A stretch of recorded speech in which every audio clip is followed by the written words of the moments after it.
आने के लिए आपको थोड़ा सा लीनियर एसएचएम आना चाहिए।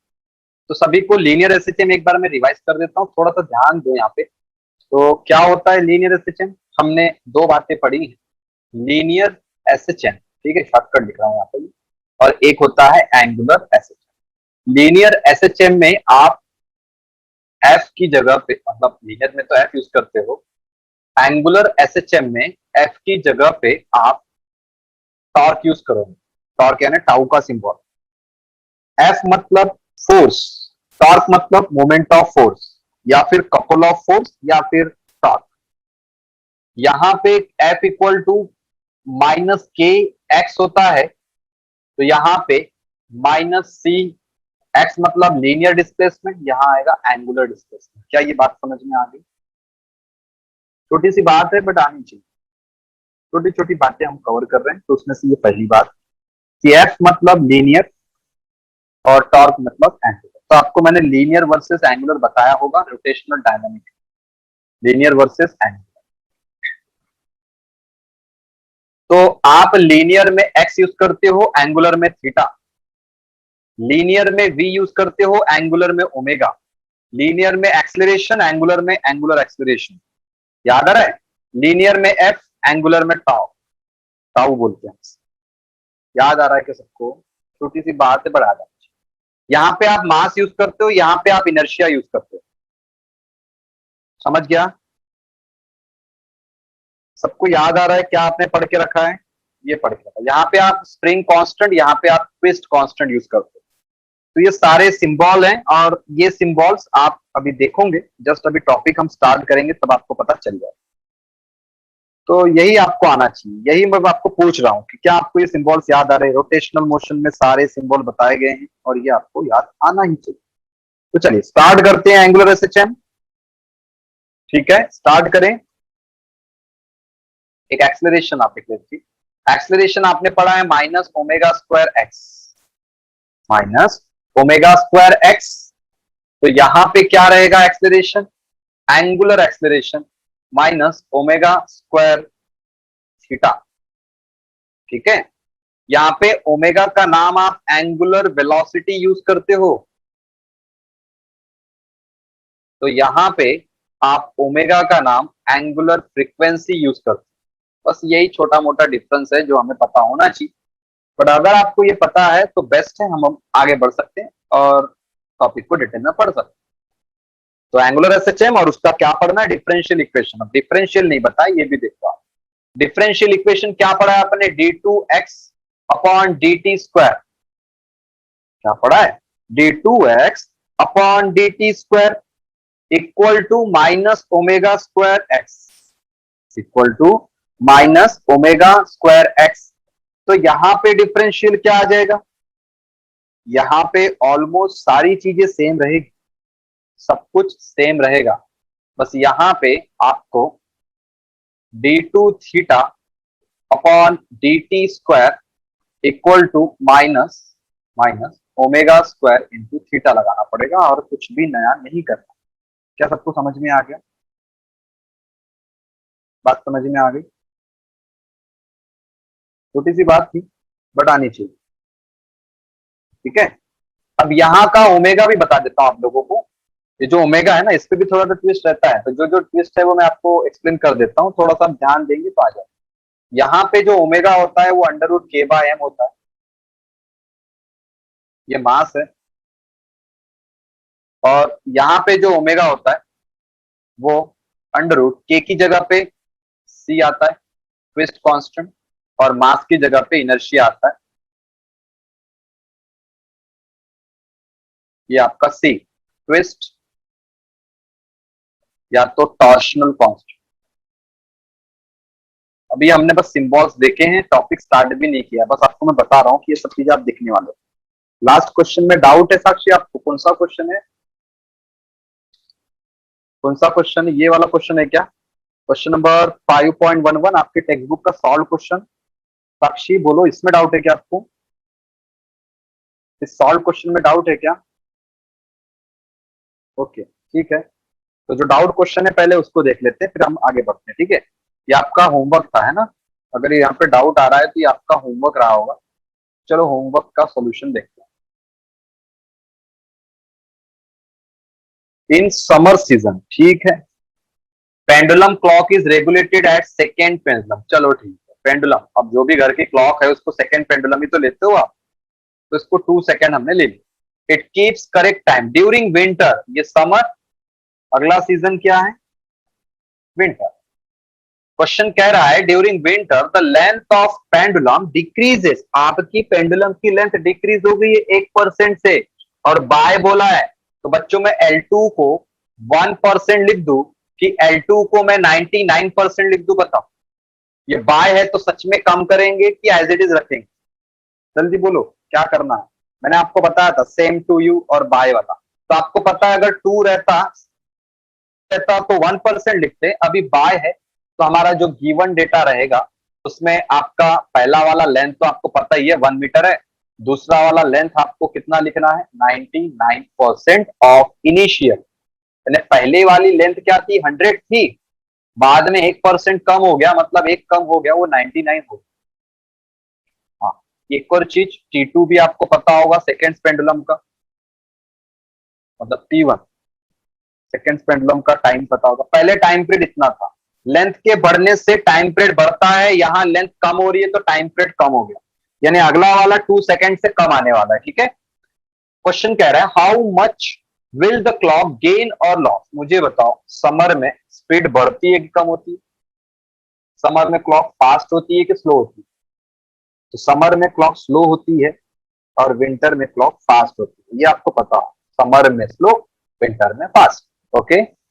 तो यहाँ पे टाइम क्या हो गया गेन, विंटर में टाइम क्या होता है बच्चों, गेन होता है, विंटर में टाइम गेन होता है, ठीक है। तो हमें क्या फाइंड करना है, हमें फाइंड करना है time gain by clock in 1 day, 1 day मतलब 24 आवर्स, 1 डे मतलब 24 आवर्स, हम निकाल लेंगे। स्मॉल जी देखो बहुत समझदार है, क्वेश्चन 10 ले लेंगे तो आपका आंसर नहीं आएगा, तो स्मॉल जी बराबर यहाँ पे 9.8 लेना पड़ेगा। फॉर्मूले की बात कर लेते हैं, ठीक है। हाँ हाँ, L2/L1 होगा, ये कैसे क्या आ गया, L2/L1 ही बोला होगा मैंने। तो यहां तक हमें पता चल गया, बस एक फॉर्मूला लिखना चाहिए जिससे आपको स्टेट बोर्ड में एक हाफ मार्क मिल जाए, तो हाफ मार्क के लिए आपने फॉर्मूला लिखा और फिर आपने कहा सब कुछ कांस्टेंट है, स्मॉल जी और 2 पाई तो कांस्टेंट ही है, बिकॉज एक ही प्लैनेट पे एक्सपेरिमेंट हो रहा है, तो प्लैनेट सेम है तो स्मॉल जी सेम रहेगा, इसका मतलब time period is directly proportional to square root of length. अब हम सॉल्व करते हैं, क्या करेंगे, T2/T1 equal to under root of L2/L1, तो क्या आ जाएगा T2, क्या आ जाएगा T2, ये हो गया आपका स्क्वायर रूट ऑफ 99 और ये हो गया स्क्वायर रूट ऑफ 100। पता है सबको स्क्वायर रूट ऑफ 99, नहीं पता होगा किसी लॉग टेबल आप देखेंगे आ जाएगा, लॉग टेबल देखो और बताओ मुझे स्क्वायर रूट ऑफ 99 कितना है, और 100 का तो पता ही है सबको, जल्दी से स्क्वायर रूट ऑफ 99 देखो, मैं भी चेक कर लेता हूँ एक बार, कंफर्म होना चाहिए आंसर, बाकी लोग कमेंट करो ताकि आंसर कंफर्म हो। अच्छा ठीक है, इतना ही स्क्वायर रूट ऑफ 99 9.950, ठीक है, ओके। तो स्क्वायर रूट ऑफ 99 9.950, और अगर हमने इसको 2 से मल्टीप्लाई कर दिया तो कितना आ गया, 50 का डबल क्या हो गया 100, 1 carry 18 119, 1 carry 18 119, divide by 10, point आएगा 3 डिजिट पे, यानी अगर हम पॉइंट शिफ्ट कर दें कितना 9.959, क्या गड़बड़ हो गई, मल्टीप्लाई गड़बड़ हो गया क्या, फिर से एक बार देख लेता हूं मैं, 0 5 2 जा 10, 1 कैरी 18 119, 1 कैरी 18 1, बराबर तो था। आप लोगों के आंसर क्यों ऐसे आ रहे हैं 9.59 में, 9.959, अपना आंसर चेक करो, वापस वापस चेक करो अपना आंसर, अपना आंसर इतना आ रहा है, बाकी लोग प्रॉपर करिए उसको, ये आ गया मेरा T2,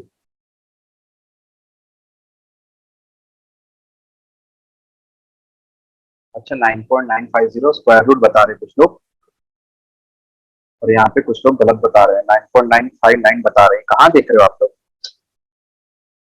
99 का 1 में तो नहीं देख रहे हो? ये जिनके स्क्वायर रूट गलत है ऐसे कैसे गलत हो गए? 9.950 आएगा स्क्वायर रूट। तो हम करेक्शन करो आप। ठीक है, तो T2 पता है, T1 पता है, और क्वेश्चन की डिमांड है कि कितना टाइम गेन कर, कितना टाइम गेन कर लिया हमारे क्लॉक। तो कैसे निकालें ये समझ गया सबको? विंटर का समझ गया क्या? T2 मतलब विंटर है, ठीक है, T2 मतलब क्या है? विंटर है। तो 24 आवर की बात करते हैं हम लोग, 24 आवर की बात करते हैं। तो 24 आवर के लिए कितना चाहिए यहाँ पे? फॉर, यहाँ तक लिखो पहले, आप नोट करो यहाँ पे जल्दी से, फिर उसके बाद आगे बढ़ो। जल्दी से नोट करो इसको, और नोट हो गया तो बताओ जल्दी से। ठीक है, नोट हो गया? ओके, ध्यान देना। हमें निकालना है फॉर, हमें निकालना है फॉर 1 डे, फॉर 1 डे। और आपको पता होगा 1 डे का मतलब क्या होता है बच्चों? 24 आवर। और 24 आवर का मतलब क्या होता है? मतलब आर का मतलब क्या होता है? 60 मिनट। ये मैं पढ़ा चुका हूँ एक्स्ट्रा। और मिनट का मतलब होता है 60 सेकेंड। और आपको पता चल गया होगा, सबको मल्टीप्लाई कर देंगे तो क्या आ जाएगा? सबको मल्टीप्लाई करेंगे तो 86400 सेकेंड आ जाएगा। ठीक है, समझा? यहां तक समझ गया?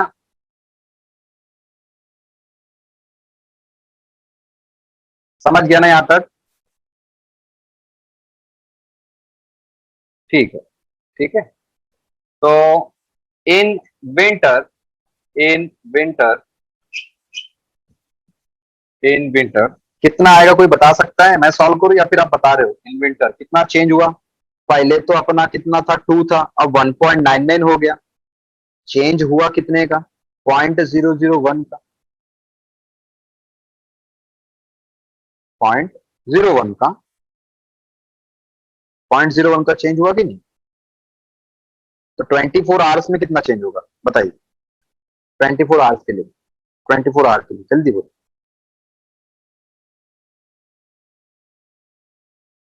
Very good. ठीक है, ठीक है।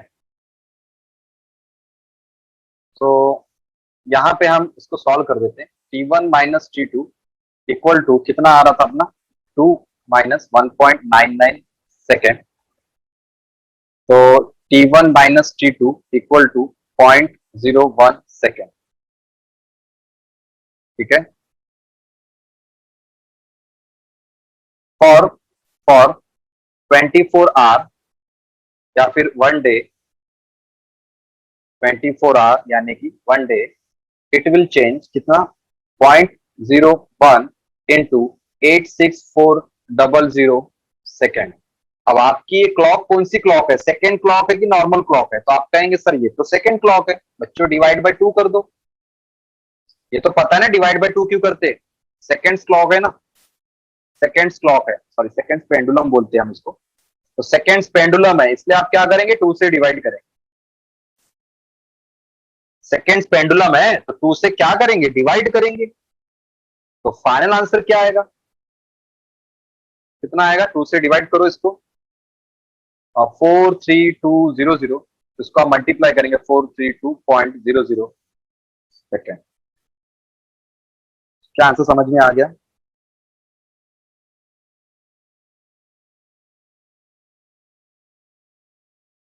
समझा? 432 सेकेंड, एक दिन में 432 सेकेंड का गेन हो रहा है, यानी 432 सेकेंड आगे भाग रही गाड़ी, घड़ी भाग रही है। तो ठंडी में जनरली हमारी जो क्लॉक होती है पेंडुलम क्लॉक फास्ट चलने लगती है और गर्मी में स्लो हो जाती है। कभी हुआ है आपके घर में ऐसा? देखा होगा आपने, बोला होगा कि अरे आज तो टाइम जल्दी जल्दी हो रहा है। ठंडी में क्लॉक हमारी ठंडी के मौसम में क्या होती है? फास्ट हो जाती है। और गर्मी में जो पेंडुलम क्लॉक होती है, जिनके घर में पेंडुलम क्लॉक होगी उनकी बात कर रहा हूँ। ठीक है, समझ गया? ओके। टेक्स्ट बुक में 434 है, अपना 432 आ रहा है तो करेक्शन कर लो। 432 आना चाहिए, 432 आना चाहिए, क्योंकि हमने जो सॉल्व किया यहाँ पे तो 432 आ रहा है। कल भी एक ऐसे ही आंसर हुआ था शायद, जहाँ पे हमारा करेक्ट था और टेक्स्ट बुक में थोड़ा बहुत रॉन्ग था। कल भी था एक क्वेश्चन, या फिर उसको भी 60 और 15 ऐसा कोई तो भी था एक क्वेश्चन, जहाँ पे एन निकाला था, नंबर ऑफ रिवॉल्यूशन। ठीक है, आंसर वेरीफाई हो गया, सबका यही आ रहा है क्या?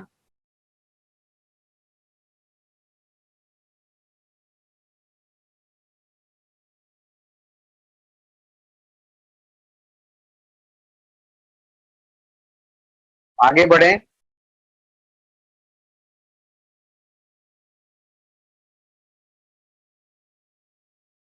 ठीक है, यहां तक ये आंसर आपका आएगा।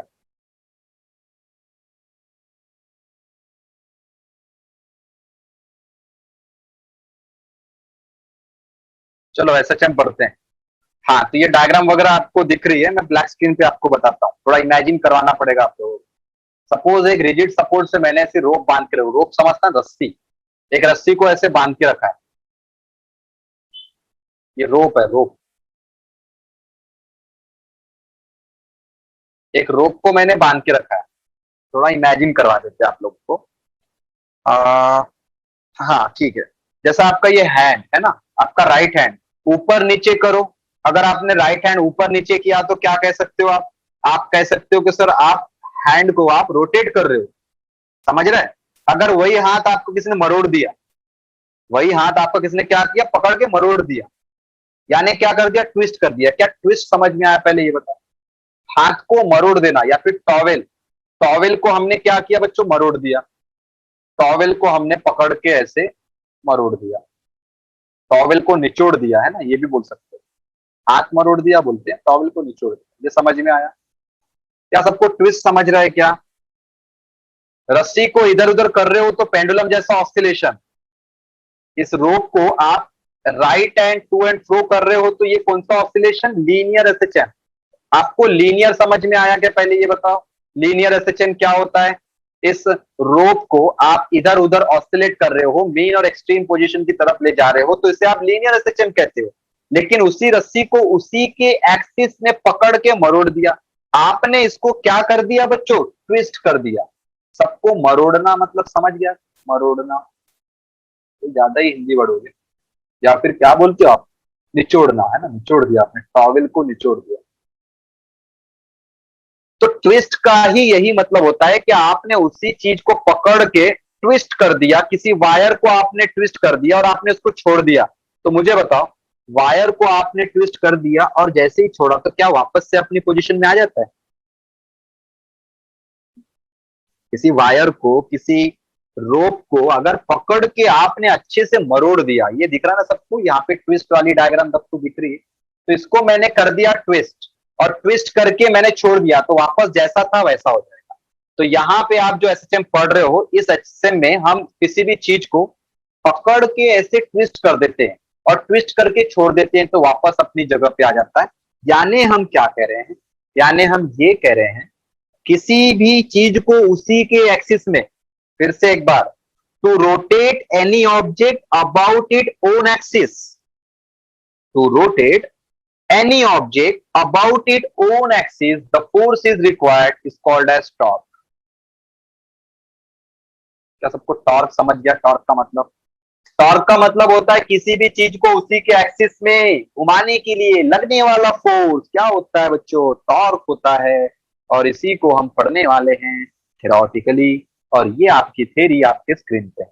तो आपने रिजिड सपोर्ट से एक रोप बांध के रखी है, और इस रोप से आपने एक मेटालिक डिस्क बांध के रखी है। आपने बचपन में खेला होगा, कोई, मैंने तो खेला था बचपन में, एक रबर रहता है, रबर से एक स्पीयर टाइप का रहता है, थोड़ा सा रबर टाइप का, उसको बांध के रखते हैं और उसको घुमाते हैं और छोड़ देते हैं, तो वापस अपनी जगह पे आ जाता है। उसका नाम याद नहीं आ रहा मुझे, ठीक है। तो ऐसा कुछ इमेजिन कीजिए, आपने बचपन में ऐसा कोई ऑब्जेक्ट देखा होगा जिसको आपने रिजिड सपोर्ट से बांध के रखा होगा, या फिर हाथ में ऐसे पकड़ के रखी होगी थ्रेड, और यहाँ पे कोई ऑब्जेक्ट को पकड़ के ऐसा घुमाया होगा, और वो घूमता है, लेकिन जब ट्विस्ट खत्म हो जाता है तो वापस अपनी जगह पे आ जाता है। तो ये है ट्विस्ट कांस्टेंट का टॉपिक, और इस टॉपिक को समझाने के लिए इन्होंने इतनी सारी थ्योरी दे के रखी है। आप थ्योरी रीड कर लीजिएगा, ठीक है। थ्योरी का पार्ट मैंने आपको, हाँ, यो यो, वेरी गुड, बिल्कुल सही नाम, यो यो, करेक्ट है, करेक्ट है, समझ गया, यो यो टाइप का ही है। यानी आप लोगों ने भी बचपन में बहुत खेला है ऐसी चीजें। बिल्कुल बिल्कुल, स्विंग को भी ट्विस्ट किया तो ऐसे ही होता है। बहुत बढ़िया एग्जाम्पल, मतलब आपको पता थे। ठीक है, तो समझ गया सबको, स्विंग मतलब झूला। अगर गांव वगैरह में आप गए होंगे तो आपने देखा होगा ऐसा टायर का एक ट्यूब का ऐसा झूला बना होता है, उसको पकड़ के आप बैठते हैं। हमने किया इसलिए हमको पता है, हमने किया ऐसे बचपन में मस्ती। तो हमने टायर के जो भी झूले होते हैं ना, उसके ऊपर बैठ के ऐसे उसको ट्विस्ट करते थे, गोल घुमा देते थे और छोड़ देते थे, बड़ा मजा आता था। तो उसी को हम कहते हैं ट्विस्ट कांस्टेंट आपके फिजिक्स में। तो कोई नया टॉपिक नहीं है, जनरल लाइफ में ये सब चीजें होती हैं। तो वही आपका टॉपिक है। टॉपिक का नाम समझ गया, टॉपिक की फीलिंग आ गई सबको? ओके, यहां तक क्लियर हो गया। तो डेफिनेशन के पहले मैं आपको इसकी फॉर्मूले की जो भी थोड़ी बहुत है वो लाइन बता देता हूं। मैं पहले फॉर्मूला लिख देता हूं, ठीक है। Torque is directly proportional to minus theta. जैसे आपने पढ़ा ना, ये लीनियर वाले में पढ़ा है आपने, ऐसा लीनियर वाले में आपने ये पढ़ा, लीनियर वाले में आपने ये पढ़ा है। तो एंगुलर वाले में तो टॉर्क रहेगा, है ना, एंगुलर वाले में टॉर्क रहेगा। ओके, तो चलो देखो ध्यान से, हाँ ध्यान से देखना, बहुत बढ़िया टॉपिक है ये। टॉपिक ना आपको मैग्नेट में आता है, मैग्नेटिज्म में आता है, बड़ी नाइंसाफी है। ये टॉपिक होना चाहिए रोटेशनल मोशन में, मैग्नेट में होना चाहिए, इन्होंने यहाँ डाल के रखा। कोई बात नहीं, पढ़ लेते हैं। हाँ, तो torque is directly proportional to, ध्यान से सुनिएगा, in angular SHM torque is directly proportional to, torque is directly proportional to angular displacement. Torque is directly proportional to angular displacement where both are in opposite direction. Where torque and theta are in opposite direction. Clear होगी बात? Minus sign समझ गया। अब proportionality का sign हटा के हम लगाते हैं C। ठीक है, प्रोपोर्शनलिटी का साइन हटा के हम क्या लगाते हैं बच्चों? C। और ये थीटा अपनी जगह पे, ये हो गया आपका माइनस C थीटा। क्या हो गया? Minus C theta. जिस तरीके से आप के यूज करते थे ना, उसी तरीके से ये भी है। ठीक है, और torque equal to C theta in magnitude. तो मैग्नीट्यूड में कोई भी चीज पॉजिटिव में आप लिखते हो, ये तो पता ही होगा, मैग्नीट्यूड इज ऑलवेज पॉजिटिव। अब मुझे रोटेशनल मोशन आप बताइए कि रोटेशनल मोशन में टॉर्क इक्वल टू क्या पढ़ा है? आप बताओ जल्दी से, जल्दी बोलो, क्या पढ़ा है आपने? याद करो, आपने पढ़ा है लीनियर वर्सेस एंगुलर। आपने पढ़ा फोर्स इक्वल टू मा होता है तो torque equal to I alpha होता है। याद आया कि याद आ गया? लीनियर में force equal to mass into acceleration, तो टॉर्क इक्वल टू क्या होता है? आई अल्फा होता है। यानी सर हम इसकी जगह पे आई अल्फा यूज कर सकते हैं और एक डिफरेंशियल इक्वेशन ला सकते हैं। बात समझ में आ गई? तो इक्वेशन 1 और इक्वेशन 2 दोनों को यूज करेंगे from 1 and 2। Torque equal to torque, therefore I alpha equal to minus C theta. आगे का टॉपिक देखो। आपको ये भी तो पता है, क्या पता है? Acceleration, rate of change of displacement, double derivation of displacement with respect to time, ऐसा। तो यहाँ पे क्या लिखूं? d2 theta upon dt square. याद आ रहा है कि आप लोगों को ये सब पढ़ा चुका हूं मैं, आपको सब कुछ पढ़ा चुका हूं, लीनियर वर्सेस एंगुलर। तो यहाँ पे मैं अल्फा को अब डायरेक्ट रिप्लेस कर लेता हूँ, या फिर मैं एक लाइन आप लोगों के लिए लिख देता हूँ कि यहाँ पे क्या आएगा? d2 theta upon dt square आएगा, और ये हो जाएगा माइनस सी थीटा। लिख देता हूँ, आप लोग भूल गए होंगे तो मैं यहाँ पे लिख देता हूँ कि अल्फा एक एंगुलर एक्सेलरेशन और उसका फॉर्मूला यही होता है, और इसको हमने डिफरेंशियल फॉर्म में लिख लिया है जो कि हमें लिखना था। So this is required differential equation, this is required differential equation. मैं इसको और लिख देता हूं अच्छे से, d2 theta upon dt square equal to minus c upon i into theta. एक और चीज, बट आपको पता है ना, omega equal to under root K by M. यहाँ पे मैं k नहीं लिखूंगा, यहाँ पे मैं c लिखूंगा, और m की जगह पे इनर्शिया, यानी ओमेगा स्क्वायर क्या हो जाएगा? c upon i। और इसको हम कंटिन्यू करेंगे तो इसका मतलब आप कह सकते हो कि d2 theta upon dt square equal to minus omega square theta, यानी कि d2 theta upon dt² plus ω² theta equal to 0।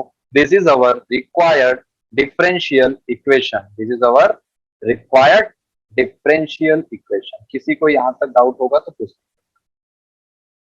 किसी को डाउट होगा हैंड रेस करके आप पूछ सकते हो। डिफरेंशियल इक्वेशन यही है। हाँ, डेरिवेशन रहता है पेपर में, इसलिए 2 मार्क के लिए मैंने इतना सारा आपको बताया। 2 मार्क के लिए करना पड़ता है इतने। क्लियर है तो जल्दी नोट कर लें इसको, फिर आगे बढ़ते हैं। एक मैग्नेट का टॉपिक पढ़ाना है आपको। ये मैग्नेटिज्म में होना चाहिए था, इन्होंने इसी टॉपिक में डाल दिया। और बहुत बड़ी एक प्रॉब्लम की यहाँ पे सिंबल्स भी अलग अलग रखा है। तो सबको डायपोल पता होना चाहिए। मैग्नेट में 2 पोल होते हैं ना, एक होता है नॉर्थ और एक होता है साउथ, ये तो पता है सबको। मैग्नेट में 2 पोल होते हैं, आप उसे डायपोल कहेंगे। डिफरेंट पोलैरिटी के होते हैं।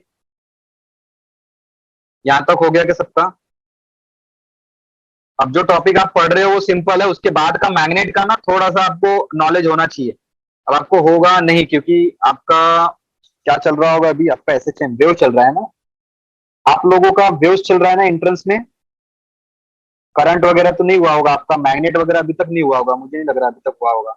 वेव्स आपका चल रहा है या फिर हो गया होगा। ठीक है, तो फिर मैग्नेट का थोड़ा बता देता हूं मैं, ठीक है ना। चलिए बता दूंगा, बाद में बताता हूँ, पहले आप टाइम पीरियड डिफाइन कर लो। इतना हो गया क्या सबका? तो सब्जेक्टिव है तो थोड़ी मेहनत करनी पड़ती है, थोड़ी मेहनत आप करिए। एक और चीज मैं आपको डिफरेंस में दे देता हूँ, क्योंकि अल्टीमेटली तो फॉर्मूला ही काम आएगा ना।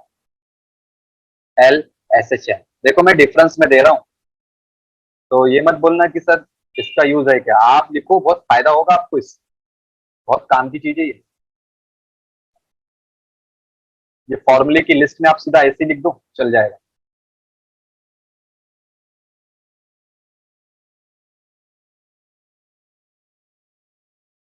और टाइम पीरियड क्या होता है? Time period 2 pi under root x by g होता है, याद करो। आपने एल भी लिखा है, मुझे पता है, इस एक्स की जगह पे आप एल भी लिखते हो, याद है ना आपको, इस एक्स की जगह पे आप एल भी लिखते हो सिंपल पेंडुलम में।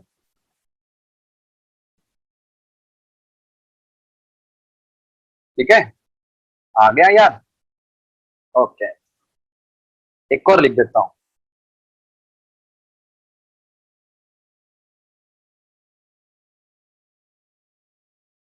चलो, टाइम पीरियड के फॉर्मूले यहाँ पे आ गए। 3 फॉर्मूले इस चैप्टर में टाइम पीरियड के, 3 फॉर्मूले। अरे ए लिखना चाहिए था, मैंने जी लिख दिया।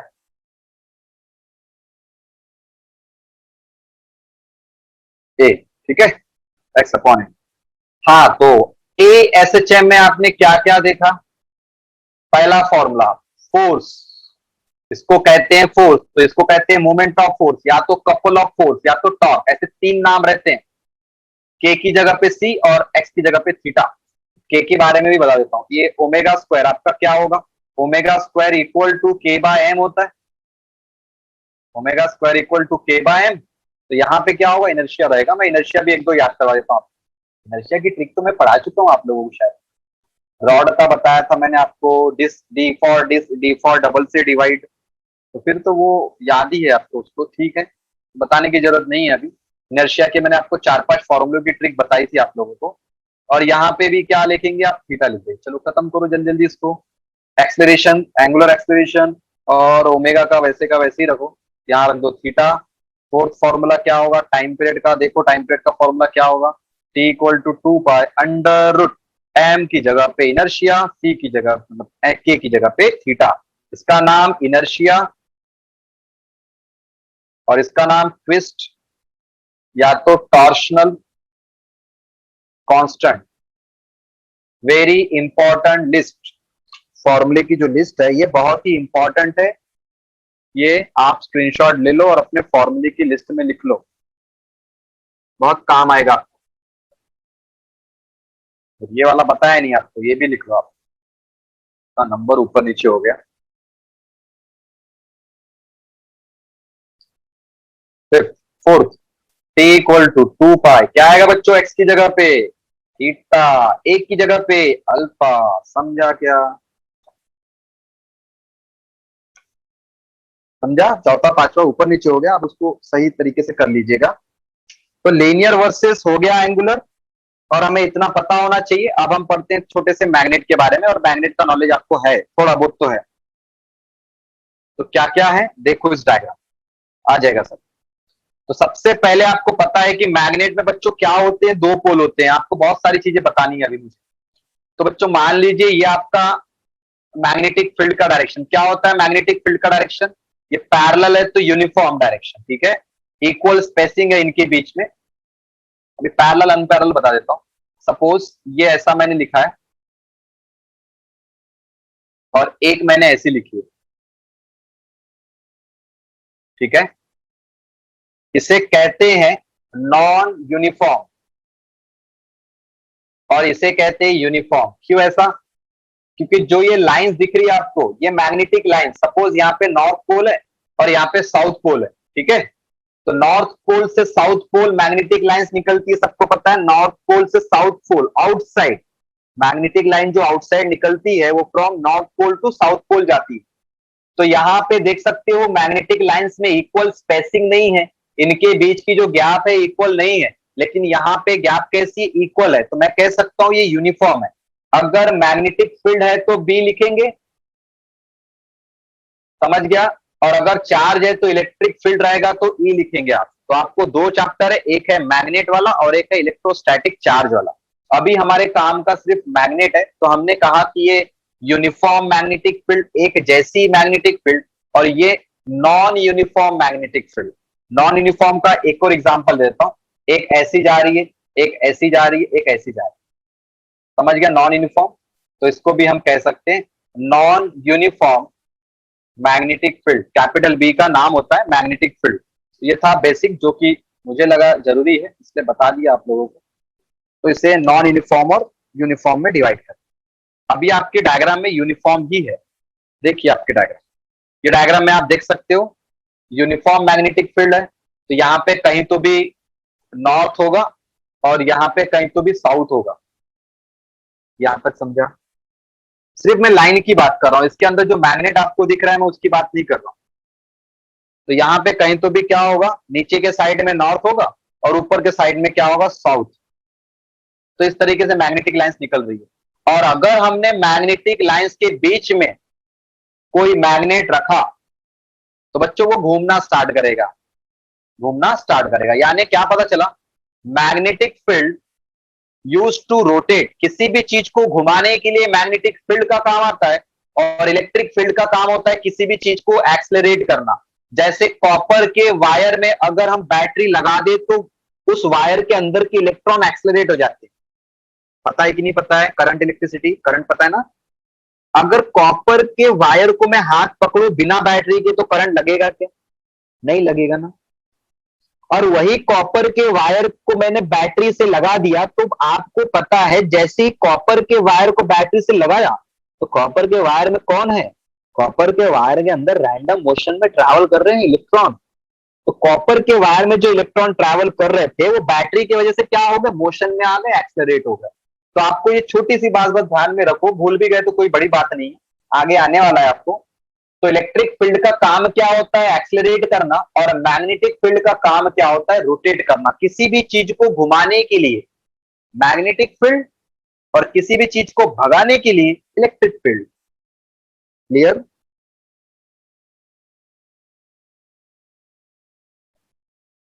सिंपल बात थी। अब ये क्या है, ये चैप्टर में इन्होंने जबरदस्ती इसको डाल दिया, तो पढ़ाना तो पड़ेगा, तो कुछ बेसिक बताना पड़ता है आप लोगों को। तो बच्चों समझ गया सबको मैग्नेटिक फील्ड, यहां तक क्लियर? अच्छा, आप मुझे बताओ, आपको फोर्स के कितने फॉर्मूले पता है? मापा, बिल, बेविक्यू, विक्यू, है ना, इतने ही पता है ना आप लोगों को। मा फोर्स इक्वल टू मा पा बिल बेविक्यू और एक विक्यू, इतना पता है। इसके अलावा एक फॉर्मूला और है, एक और फॉर्मूला है, force equal to M into B. इस एम का नाम होता है पोल स्ट्रेंथ, पोल स्ट्रेंथ, ठीक है।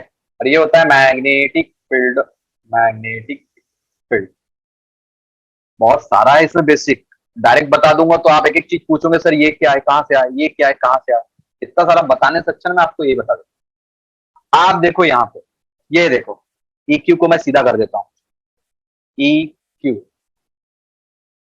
अरे ई क्यू मतलब क्यू ही कर देता हूँ। ये क्या है बच्चों? चार्ज। ये क्या? Electric field. वैसे ही ये क्या है? Pole strength. अब एग्जांपल दे रहा हूं मैं, ध्यान देना, क्योंकि काफी सारे लोग अभी कंफ्यूजन में आ गए, सर ये क्या चल रहा है, नहीं समझ में आ रहा। एचसीएल पता है क्या? एचसीएल पता है? डायपोल पता है? डायपोल सुना है केमिस्ट्री में? HCL, dipole. तो बच्चों एच प्लस और सीएल माइनस, पॉजिटिव चार्ज और ये नेगेटिव चार्ज, इन दोनों के सेंटर से जो लेंथ होती है उसे हम ट्वाइस एल कहते हैं। छोटे छोटे नॉलेज को हम कवर करते हैं, बस और कुछ। तो आपने डायपोल पढ़ा होगा और आपने पढ़ा होगा इलेक्ट्रोस्टैटिक फोर्स, केमिस्ट्री में अगर हुआ होगा तो इन दोनों के फोर्स को हम कूलम्स फोर्स कहते हैं, इलेक्ट्रोस्टैटिक फोर्स कहते हैं, और उसको लिखते हैं चार्ज इनटू इलेक्ट्रिक फील्ड। समझ में आ गया? अब मैग्नेट की बात करता हूं, मैग्नेट की बात करता हूं। मैग्नेट में एक होता है नॉर्थ पोल और एक होता है साउथ पोल। इन दोनों के डिस्टेंस की मैं बात करता हूं, तो यहां से यहां तक जो डिस्टेंस होता है वो होता है ट्वाइस एल, इसे इफेक्टिव लेंथ भी कहते हैं। सो इसकी पोल स्ट्रेंथ होती है एम पॉजिटिव, इसकी पोल स्ट्रेंथ होती है एम निगेटिव। इन्होंने बड़ी चालाकी से सिंबल्स बदल दिए। स्टेट बोर्ड वालों ने पता नहीं क्या सोच के ऐसा सिलेबस बनाया, इन्होंने पहले एम रखते थे, अब इन्होंने कॉपी पेस्ट किया सीबीएसई का सिलेबस, तो उन्होंने एम हटा के क्यू डाल दिया। इलेक्ट्रिक फील्ड में भी क्यू रखा है, मैग्नेट में भी क्यू रखा है, एम रखना चाहिए था, कोई बात नहीं, हम भी क्यू लेते। क्या सबको पहले ये समझ गया क्या क्या पढ़ रहे हो आप लोग? पहले फाउंडेशन स्ट्रॉन्ग कर रहे हो आप, डायरेक्ट डेरिवेशन पे नहीं आ रहे हम पहले समझ रहे हैं कि ये चीजें आई कहां से। अब आगे बढ़े। और हो सकता है कि कई लोगों को ये बाउंस कर जाए, क्योंकि बहुत सारी चीजें आपने नहीं पढ़ी होगी। इवन केमिस्ट्री में भी आपने डायपोल सुना नहीं होगा, इवन आपने ये एचसीएल वगैरह, एच प्लस सीएल माइनस, ये तो पता है, लेकिन जो मैंने अभी प्लस क्यू और माइनस क्यू लगा और फोर्स लिखा है, ये सब नहीं पता होगा। तो ये सब बेसिक था। अब मैं डायरेक्ट स्टार्ट करता हूं, क्योंकि डेरिवेशन को भी टाइम लगेगा। ठीक है, चलो अब मैं आगे बढ़ता हूं। तो ये टॉपिक समझा कि नहीं समझा मैं पूछूंगा बाद में आपको। जहां तक मुझे पता है ये टॉपिक बहुत कम बच्चों को जल्दी समझता है वंस टाइम में। ठीक है, क्यों नहीं समझता? क्योंकि उनको मैग्नेट के बारे में ज्यादा पता ही नहीं होता है। तो ये समझ गया क्या सबको? एक होता है एम इंटू बी, एक और होगा एम इंटू बी। ठीक है, नॉर्थ पोल का बच्चों पॉजिटिव लेना पड़ता है, और साउथ पोल का जो मैग्नेटिक फोर्स होता है वो निगेटिव लेना पड़ता है। ज्यादा बता दी मैंने, आपको दिख रहा है यहाँ पे सब चीजें। ये देखो मैग्नेटिक साउथ है, और आपको मैंने इनके नाम भी बता दिए। इनका नाम क्या होता है बच्चों? Pole strength. क्या नाम होता है? Pole strength. Where M equal to pole strength, F equal to magnetic force. और कई बार क्या होता है, ज्यादा बता दो तो बाउंस हो जाता है। जो पढ़ाई कर रहे हैं ना, उन बच्चों को मजा आता है, और जो नहीं करते वो तो फिर ये बोलेंगे नहीं सर। फोर्स है तो न्यूटन है, मैग्नेटिक फील्ड का बच्चों टेस्ला होता है, पोल स्ट्रेंथ का charge into sorry M into twice L होता है। तो पोल स्ट्रेंथ का यूनिट, एक सेकेंड, इसका एम्पियर इंटू मीटर, एम्पियर। देखो कैसे याद रखना पड़ता है ऐसे बहुत सारी चीजों। तो अभी टाइम है, टेंशन मत लो, एम्पियर इंटू मीटर क्या है ये सब छोड़ो, न्यूमेरिकल में बता दूंगा ना आप लोगों को, टेंशन ना लो। मैग्नेट में तो डिटेल में पढ़ाने वाला हूं। तो अभी मैं इतने से निपटाता हूं। आपको यहां तक थोड़ा बहुत भी समझा होगा बहुत है, मैं बाकी डेरिव कर देता हूं आपको। यहां तक समझा गया थोड़ा बहुत, ज्यादा नहीं, थोड़ा सा, थोड़ा थोड़ा भी समझा ना बहुत। एक और चीज देखो, ये बहुत बड़ा टॉपिक है, यहाँ पे बहुत सारा है शॉर्टकट में। तो यहाँ पे मैं कह रहा हूँ एक और चीज, आप कहेंगे बहुत सारी चीजें तो खत्म ही नहीं हो रहा टॉपिक, कितना टाइम लगेगा। देखो एक और, magnetic dipole moment, black screen पे बताता हूँ, बढ़िया टॉपिक है। मैग्नेटिक डाइपोल मोमेंट, इसके सिंबल में भी ना आपके इस बार जो सिलेबस है ना बड़ा कंफ्यूजन दे के रखा है, सिंबल्स में ही कंफ्यूजन है, सोचो तो टॉपिक में कहाँ क्या है। एक होता है electric dipole moment, electric dipole moment, दो चीजें हैं।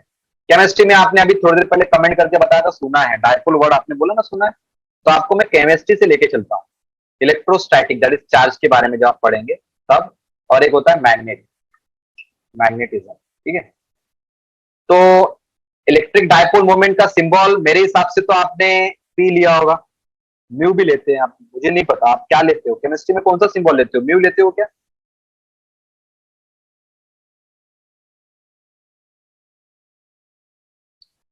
क्या लेते हो, म्यू, अच्छा ठीक है, वेरी गुड। तो यहाँ पे भी बच्चों म्यू लेते हैं और एक लेते हैं एम, ये मैग्नेट में एम लेंगे और इस टॉपिक में म्यू लेंगे, समझ गया। सिंबल्स भी बता रहा हूँ मैं, सारी चीजें बता रहा हूँ, कुछ भी नहीं छोड़ रहा हूँ, सब बता रहा हूँ ताकि जो पढ़ाई कर रहे हैं उनको फायदा हो, और जो सिर्फ फॉर्मूले याद कर रहे हैं बच्चों, फॉर्मूले याद करके क्या फायदा हो, नहीं होगा। एक पॉजिटिव चार्ज, एक नेगेटिव चार्ज, ठीक है। यहाँ से यहाँ तक जो लेंथ होती है इसे कहते हैं ट्राइसल इफेक्टिव लेंथ। और इलेक्ट्रिक डायपोल क्या होता है बच्चों, charge into effective length.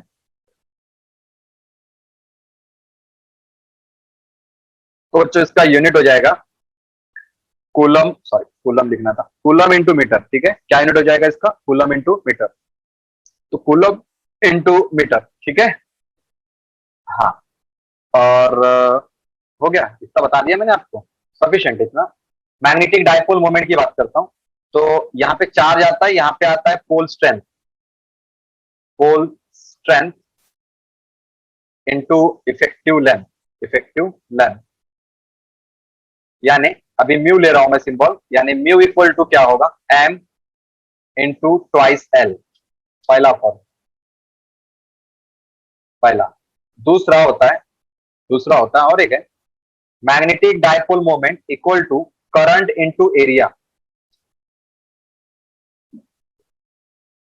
Current वाला भी आएगा, ठीक है। तो यहाँ क्या होगा, यहाँ कुछ नहीं, बस इतना ही है, टेंशन ना लो इसका, ठीक है।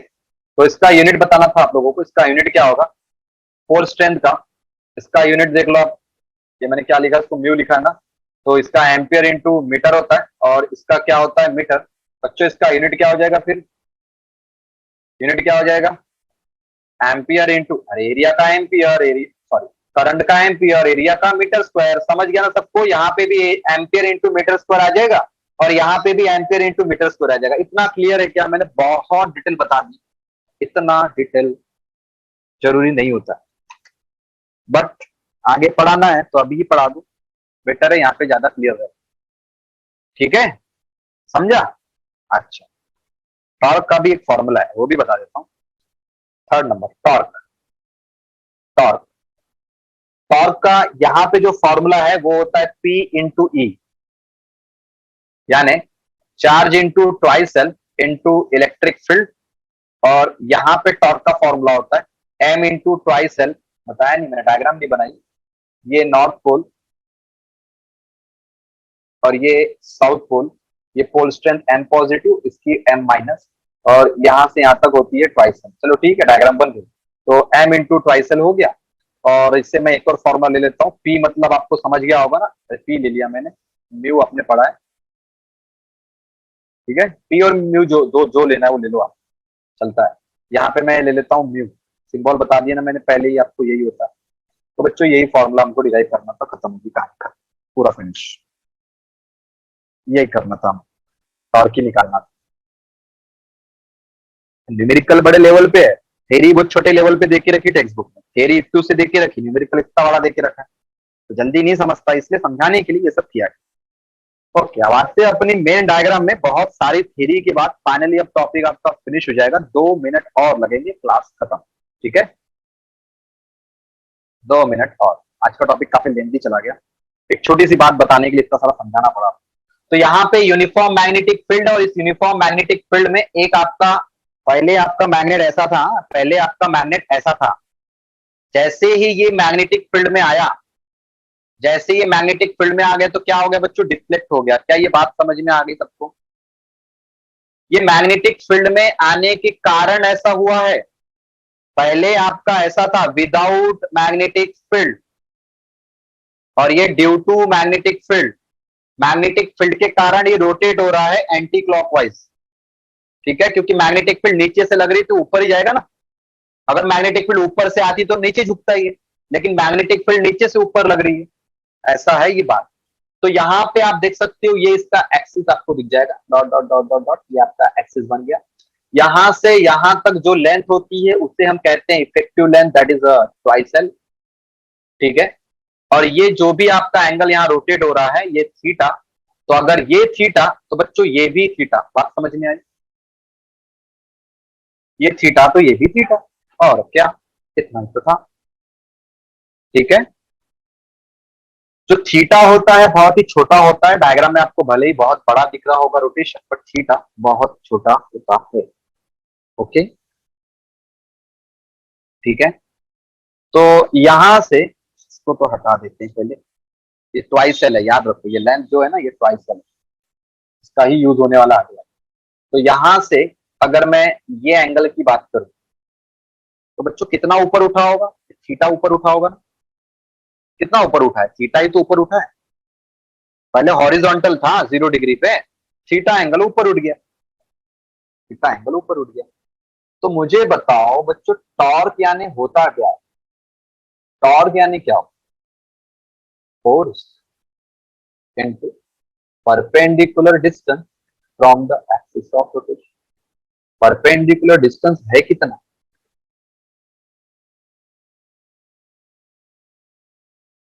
बोलो, जल्दी से बोलो, क्वेश्चन मार्क लगा दिया, आप बोलो। फोर्स यानी एफ, परपेंडिकुलर डिस्टेंस कितना लिखो बच्चों? अरे थीटा का सामने है, थीटा के सामने वाला बच्चों क्या बोलोगे आप? Sine theta. अकेला नहीं आएगा, हाइपोटेनियस भी आएगा, समझा? ट्राइसल साइन थीटा, ठीक है। परपेंडिकुलर डिस्टेंस कितना आएगा? ट्वाइसेल साइन थीटा। तो यहां पे हम लिखेंगे ट्वाइसेल साइन थीटा। क्या लिखेंगे? ट्वाइसेल साइन थीटा। बट एफ का मतलब क्या होता है, कोई भी एक ले लो। एफ का मतलब क्या होता है? एम बी पढ़ा है, मैं तो क्यों लिख रहा हूं अभी, ठीक है, याद करो। मैंने आपको एम बी पढ़ाया, बट इन्होंने इस साल सिलेबस में क्यों लगा के रख दिया, तो क्या करें, पहले तो यही था। और आपको ये भी पता है जो ये है, इसका ही मतलब बच्चों क्या म्यू होता है क्या? यही तो डायपोल है। तो मैंने क्या लिखना है इसकी जगह पे? Mu B sine theta. और हमें पता है torque is a vector quantity, तो साइन थीटा तो आएगा ही आएगा।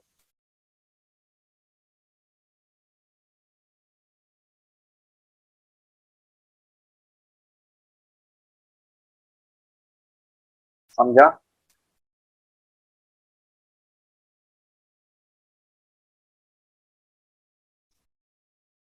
समझा सबको? एक्स्ट्रा बता दिया मैंने आपको, वेक्टर स्केलर में आपने सब पढ़ के रखा होगा, नहीं पढ़ा होगा तो आज पढ़ लो, काम आएगा। तो थीटा बहुत छोटा होता है, दिखाने के लिए यहाँ पे मैंने थीटा दिख रहा है डायग्राम में बहुत बड़ा है, but theta, theta is very small,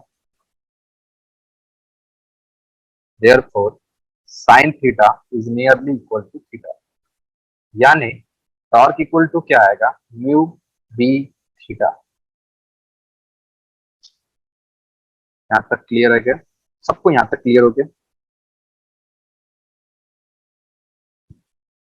ठीक है। तो टॉर्क इक्वल टू बच्चों हमें क्या मिला? म्यू बी थीटा मिला। इक्वेशन वन बोल देते इसको हम, इसको इक्वेशन वन बोल देते, torque equal to mu B theta मिला। बट हमें पता है कि टॉर्क इक्वल टू सर क्या होता है? आई अल्फा। याद आ रहा है क्या सबको?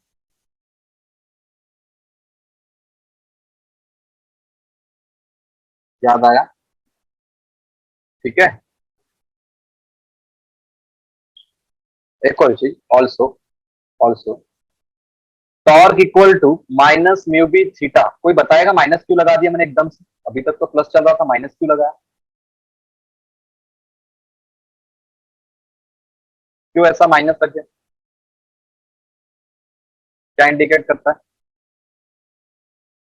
ये दोनों अपोजिट डायरेक्शन में, समझ गया सबको? टॉर्क और थीटा क्या होता है? अपोजिट डायरेक्शन में होता है, हमें पता है ये चीजें, इससे हम डायरेक्ट यूज कर रहे हैं। इसलिए हम 1 और 2 का यूज कर लेते हैं, और दोनों का अगर हम यूज करेंगे तो क्या आएगा? Torque equal to torque minus mu B theta equal to क्या आ जाएगा बच्चों? आई अल्फा, यानी अल्फा का जो फॉर्मूला होगा वो minus mu B upon I into theta होगा। ये है आपका आज का टॉपिक। और यहाँ पे जो म्यू आपको दिख रहा है, ये किसी भी पर्टिकुलर मैग्नेट के लिए ये म्यू बी और आई क्या होते हैं? कांस्टेंट होते हैं। मैग्नेटिक फील्ड कांस्टेंट रखी जाती है। मटेरियल अगर आपको डिस्क लेना है तो डिस्क लेंगे, रिंग लेना है तो रिंग लेंगे, और म्यू भी कांस्टेंट होता है। तो ये सब कांस्टेंट होते हैं, इसलिए हम कह सकते हैं कि alpha directly proportional to minus theta. Topic खत्म। टॉपिक खत्म। क्लियर? समझा सबको? समझ गया? ये अल्फा है, ये अल्फा है, और ये प्रोपोर्शनलिटी का साइन है। इसमें मत प्रॉब्लम क्रिएट कर देना, ठीक है? तो मैं टाइम पीरियड लिख सकता हूं ऐसे, आई अपॉन म्यू बी, ऐसे लिख सकता हूं। अभी मैंने बताया नहीं कैसे आया। फिलहाल आज ज्यादा टाइम हमने ले लिया, तो यहीं पे स्टॉप करते हैं, बाकी के करेंगे next time. Okay, thank you.